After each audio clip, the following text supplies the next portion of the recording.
16-17 की रात को जब भारतीय जनता पार्टी के उम्मीदवार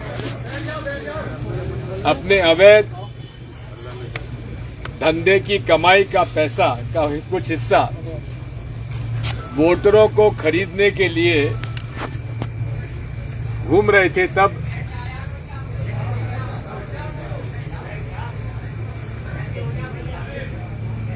नाती राजा को जानकारी मिली और उसके लिए वे उसको रोकने के लिए गांव में पहुंचे। वहां 15, 20, 25 गाड़ियां सामने से आ रही थी। जानवर वहां बैठे थे इसलिए गाड़ी रुकी। उधर से उनका गाड़ियों का वो कारवां आया और उन्होंने कहा कि अब गाड़ी निकाल लीजिए। इसी बीच पर वो गाली गलौज करने लगे, मां बहन की गाली देने लगे, डंडा निकाल के मारने पीटने लगे और उसके बाद एकदम से गाड़ी चला दी और सलमान ने खींचकर नाती राजा को गाड़ी में अंदर किया, लेकिन वो शहीद हो गया। यदि ये कोई हादसा होता तो गाड़ी रोकना चाहिए था।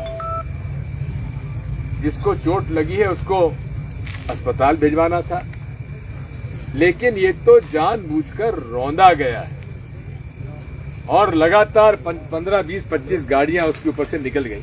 ऐसी खबर आ रही है। इसका पोस्टमार्टम भी हुआ, शरीर का कोई अंग बचा नहीं। साथियों, मुझे जैसे ही मालूम पड़ा, मैंने कल एसपी साहब से बात की। उन्होंने कहा हम आपको आश्वस्त करते हैं कि हम गिरफ्तार कर लेंगे। उन्होंने मुझे सूचित किया तो उन्होंने और उसमें वो आरोपी हैं जो दिन भर प्रचार करते रहे, वोट डालते रहे, लेकिन किसी की गिरफ्तारी नहीं हुई। इसका हमें दुख है। स्वाभाविक है कि पीड़ित परिवार, एक बूढ़ी मां ने अपना माता पिता ने अपना जवान बेटा खो दिया, उसकी पत्नी है। मैं आज उनसे मिलने आया था। कमलनाथ जी ने मुझे यहां भेजा, मेरे प्रदेश अध्यक्ष जी ने। जब मैं आया तो परिवार ने मुझसे कहा कि साहब हम इसको तब तक नहीं दफनाएंगे जब तक कि पुलिस कार्रवाई ना कर उनको गिरफ्तार करे, पूरी कार्रवाई कर गिरफ्तार करे। लेकिन अभी तक कोई गिरफ्तारी नहीं हुई है, यहां तक कि गाड़ी तक नहीं पकड़ी गई। ये कैसी पुलिस काम कर रही है भाई? हम कोई अव्यवस्था फैलाने नहीं आए, लेकिन आप मेरी पीड़ा समझ लीजिए। जब एक मेरे कार्यकर्ता के परिवार आज दुखी है, पीड़ित है, और उसने ये कहा हुआ है कि वो नहीं दफनाएंगे जब तक कि पुलिस कोई गिरफ्तारी ना करे। अब आप बताइए मेरे सामने क्या विकल्प बचा? क्या परिवार को छोड़ के मैं चला जाऊं?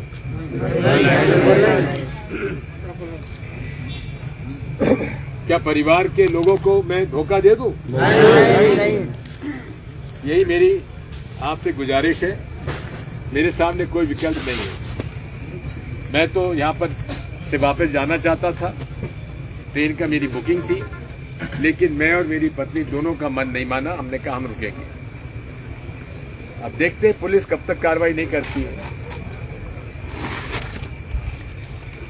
हम वहां 5 घंटे बैठे रहे। जब लगा कि कोई कार्रवाई हो ही नहीं रही है, तुम्हारे पास और क्या विकल्प बचा? अब थाने के सामने हम आके बैठ गए हैं। हम कोई पुलिस के काम में हस्तक्षेप नहीं कर रहे हैं, लेकिन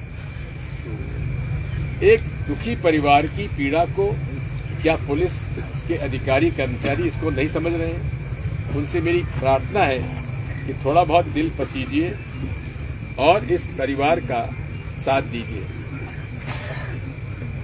अन्यथा मुझे प्रदेश भर के कार्यकर्ताओं से अपील करना पड़ेगा कि हम लोग अगर ऐसे वक्त में कार्यकर्ताओं के लिए खड़े नहीं होंगे तो हम काहे के लिए कांग्रेस कार्यकर्ताओं को अपने साथ लेके चलते हैं।